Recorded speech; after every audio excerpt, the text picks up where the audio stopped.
welcome back to Joe Stunner Boxing. So, August the 16th, Riyadh, Saudi Arabia. Moses Itauma and Dillian Whyte will clash. It's been confirmed.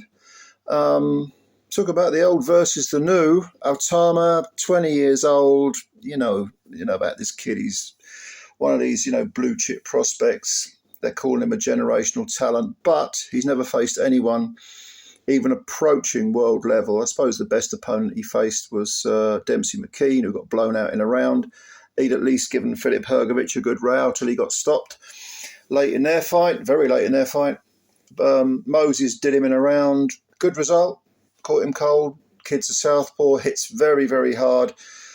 Clearly, in terms of ring IQ, wise beyond his years. A very, very impressive young fighter, extremely impressive.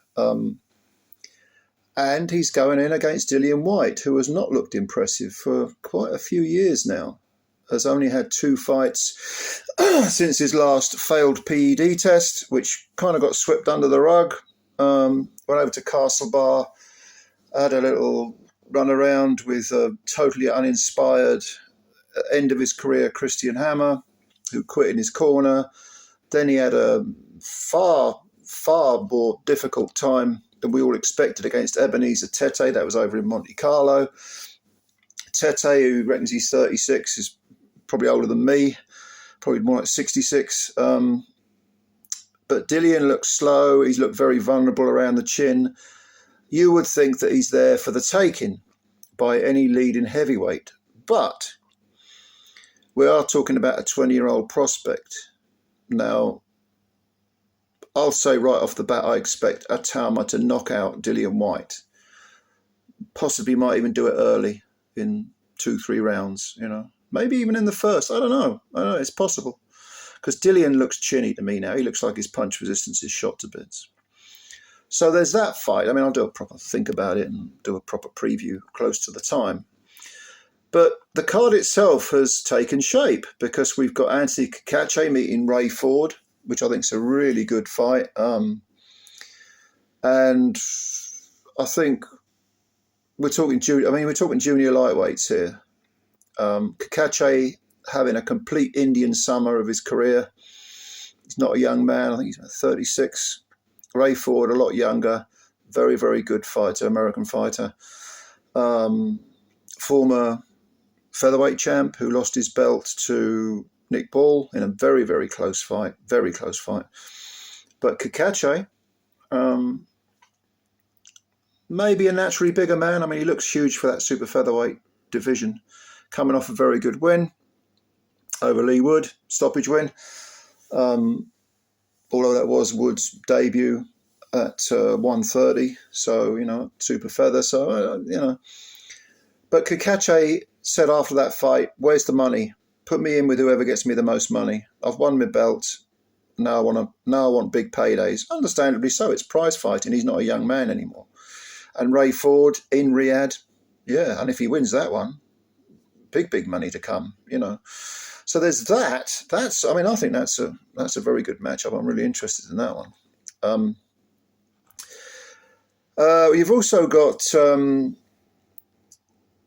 You've also got a heavyweight fight, which I think is really, really intriguing. This was announced earlier today, and it kind of comes from left field, I think, and that is FILIP HRGOVIC, last seen beating Joe Joyce on points, 18 wins with 1 defeat to a stoppage to Daniel Dubois. He's got 14 KOs. He's taking on David Adeleye, who is 14-1 with 13 KOs. Last seen, punching Jamie TKV late or on the break or whatever it was, and winning a very controversial heavyweight title, British heavyweight title. It was a vacant belt. They let the win stand, but the British Board of Boxing Control said, we want an immediate rematch. David has decided on going in a different direction. Oh, fair enough. Okay, Riyadh card, big money against a world-class fighter. HRGOVIC, I never bought into the idea that he was the next big thing, which a lot of people earlier on in his career said he was. He's been very sort of hot and cold over the last 3-4 years. Has lots of skills, has an extremely good chin, And that alone is why I think I would give him the edge over Jamie TKV, who hits quite hard, but has never been beyond domestic level. I mean, he did fight Fabio Wardley for the British title and got done in, was it 6 rounds, something like that. But this is definitely a jump up for him, a real jump up. Whereas HRGOVIC, it seems, is kind of beginning to feast on British fighters. I mean, he's had Joyce, what was left of Joe Joyce. He's got Adeleye if he wins that fight, and I think he probably will. That's my first impression. You know, I think maybe he can make a base in England if he hasn't already. And because Frank Warren, of course, who has a promotional hand in him, he has lots of other heavyweights. But we're starting to see the Warren heavyweights being matched together, which I think is a good thing. And I don't necessarily think that a defeat, ends a career, or, I mean, you might go to the back of the queue. Well, I mean, I know he's not a Warren fighter, but Justice Hooney performed excellently against Fabio Wardley and got done with one punch. But actually, I think his stock kind of rose, because he showed an awful lot in that fight that was very, very impressive, and that we previously hadn't seen a sniff of. So I think Warren is quite right to match his heavies together, get them all up and running. If they lose, no problem, bring them back. Warren is very good at that. He's a very good promoter at doing that. I mean, God knows he's had enough. He's given Joe Joyce enough opportunities, hasn't he, recently? But yeah, I mean, this card is shaping up, and they will probably have more to add to it. But I must say, I'm very intrigued by FILIP HRGOVIC against David Adeleye, and who knows? Perhaps this, we've already got Itauma versus Whyte. We've got this one. Maybe Warren will add another heavyweight to the bill, heavyweight fight to the bill. We're getting a lot of these top heavyweight cards. And that's not all that's on the bill. I mean, Hayato Satsumi, the young Japanese, up-and-coming Japanese fighter, he's fighting on there. I don't think I read who it's against, but he's a youngster. I think he's had 7 fights, but he's looked the part. Japanese boxing, as we know, is in a golden age. So I'm looking forward to seeing him. And yeah, I mean, Warren said when he came to DAZN, we are going to put on the best shows. And he's hit the ground running, because they've only been with DAZN since April. We're now in June. This is in August the 16th, which is not a million years ahead, is it? It's, what is that now? It's a couple of months away. It's looking bright. It's looking bright for Queensberry at DAZN.